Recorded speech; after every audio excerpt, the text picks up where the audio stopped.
for me, I'm like, once I get engaged, it's like, let's start planning that wedding. Right.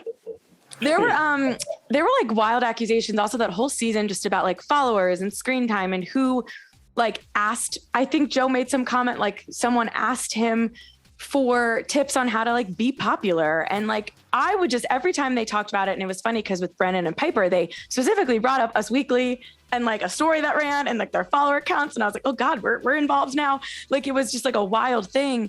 And I just always wonder, and I feel like this has to be the answer is yes. Everyone is talking about that in some degree in a way that I feel like Brendan and Piper, at least from what we saw as a viewer, and I don't know everything, it did feel a little manipulative, like we're here because we're going to be together and this is going to be great. But overall, the vibe on the beach or in San Diego or on a random meetup, wherever, there's got to be talk of all that stuff. People are exchanging numbers. Like, I have to imagine, right? Because it is a business at the end of the day. There is, but there also isn't. Like, about that, what was said about me was completely made up. Like, oh, that you and Jasenia talked about followers or something? It didn't happen.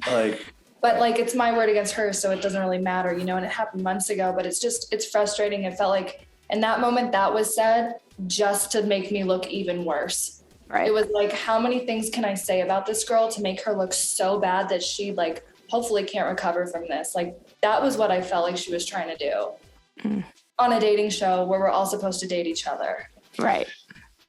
We're going on TV, so clearly, like, we're all kind of into like being in the public eye. Right. You're not mad about it. No one there is mad about being on TV.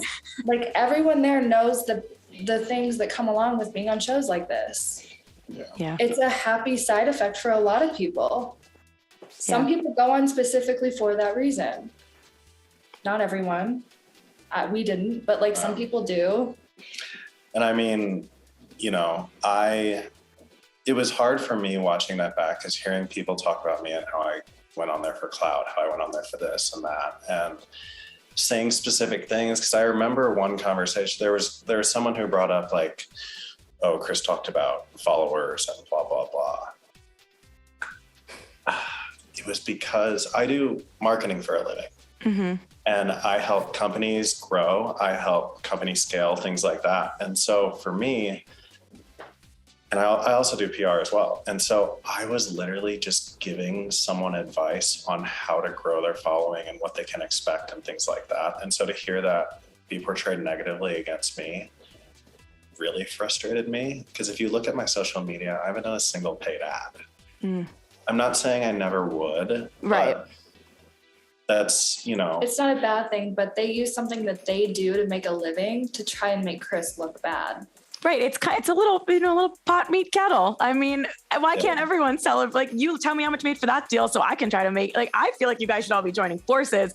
I was saying to Jason Tardik a couple weeks ago, I was like, imagine these people who were just on the show for the next season of Paradise, the villain and the good girl, they both come together and they're like, I'm not going without her. And they just up that rate, like stronger together for sure, I think, in this whole thing.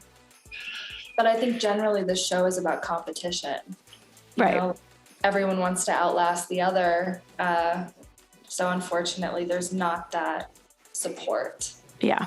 I think it's also two different things. Like, you're on the show for love and the followers are a bonus, or the followers are the bone, or the love is the bonus and you want the followers. And I don't know if there's necessarily a right answer anymore because the way the show has changed so much, but I think either way, both are okay. You should be there for love, or at least like, I went on Matt James season because I had been in lockdown in Canada for months in my apartment by myself, and I was going crazy. And I'm like, this is a good way for me to be around people and make new friends. And like, I didn't think that the likelihood that I would end up with him was super high. Because math. There's 35 people. I thought it might be a possibility. I was willing to feel it out, but I went because I wanted to make friends on the show.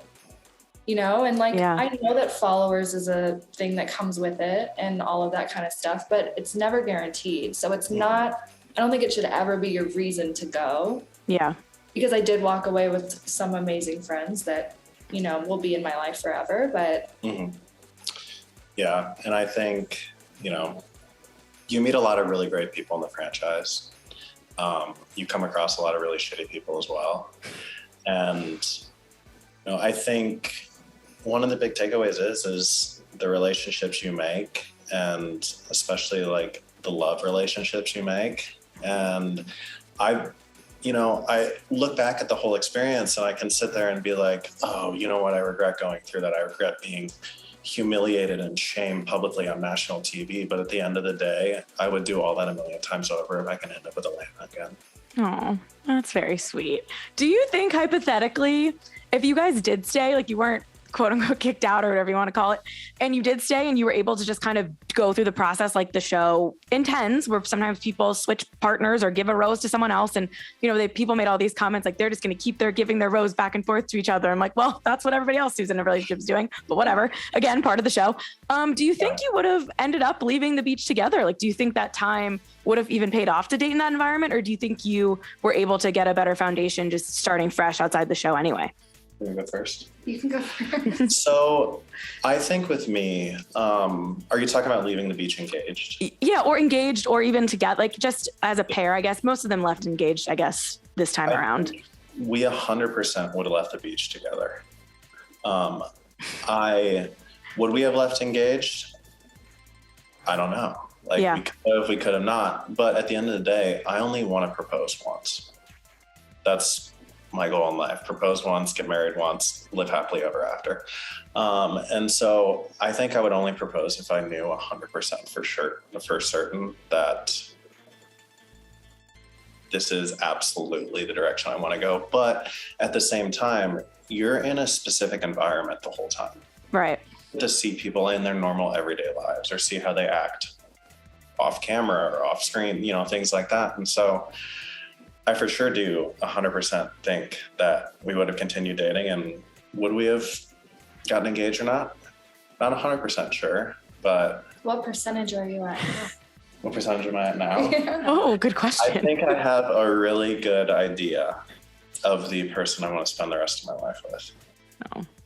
So sometimes leaving the show engaged backfires because the pressure of people like me asking, when are you getting married? The people on Instagram being extra invested, and the pressure of we're engaged, I don't have your phone number, the creep, the doubt. Sometimes it works well. Other times it backfires. So sometimes I never even thought about that. Right. Don't have your phone number. Yeah. I mean, on the main show, any show, it's like, we don't really know each other. And sometimes it works, which is beautiful. And other times I think the couples who leave either break up on Paradise and get back together in the real world 2 days later, or, date from the show. You look at Matt and Rachel right now. I think if they got engaged, that no chance. I mean, they went through a million other things anyway, but there's certain things, and Clayton and Susie right now, if he had proposed that day, oh my God, it would have been a disaster. I think that there's something to be said for certain couples, the breaking up or the not getting engaged. I think it worked in your favor, probably. Not saying you wouldn't have still been engaged now, but sometimes that does work in your favor. And I do think you're right. I mean, there is a lot of pressure when you do get engaged on a TV show like that. And I think with that too, at least from my perspective and in my mind, when I get engaged to someone, you're getting engaged to get married. Right. You're not engaged to be engaged. Yeah. You're not engaged to be engaged. You're not engaged for Neil Lane. For me, I'm once I get engaged, it's let's start planning that wedding. Right. Oh, I think you can enjoy the engaged life, but at the same time, you're getting engaged to be married. Right. Not to date. Yeah. Yeah. How long was it between that fateful car ride to the airport or whatever they took you to, that they showed us, till you guys were talking to each other again and then dating again? Do you want to do it or you want me to? I'll start it. Chris left Mexico before I did. Okay. I don't know how much I can say on that, but I stayed a little bit longer than he did. I was out of there real quick. Okay, fair enough. And so I finally get my phone back, and I'm like, there's going to be paragraph on paragraph from this guy apologizing, being like, I don't know what happened. I'm so sorry that I didn't say anything. There was nothing. Crickets. Nothing. And I called girls I know from the show, and I'm like, have you heard from him? And they're like, yeah. Chris, what the hell? I know, it makes me look really bad. But I will say, I was just absolutely and completely mind leaving the show. There's a lot that's going through your head after a situation like that, and like what I went through. And there's also other voices speaking to you who you highly trust, who may have told you that someone may not want to talk to you. So picking up what you're putting down. Yeah, but I think, I regret not sending her a text message or a DM. But so then how did you finally reconnect? Who reached out to who then? You texted him? Yeah. And you were like, I am willing for you to, send me the flowers or to make an effort. Well, what's funny about that actually is, Alana texted me, and I think within about 15 minutes of her texting me, I sent her 24 long-stemmed roses. Oh, and all the roses you could have gotten in paradise. I know. And more. And it's also, honestly, it's kind of a weird thing being like, hey, what's your address? Right. I'm showing up. It's one of those things it's kind of interesting, but yeah, I sent her 2,000. That'd be a lot. That'd be a grand gesture. Yeah. But I sent her 24 roses, and I think on the note I wrote, I couldn't give you a rose on paradise, I promise, but here's 24. That's very sweet. That's very sweet.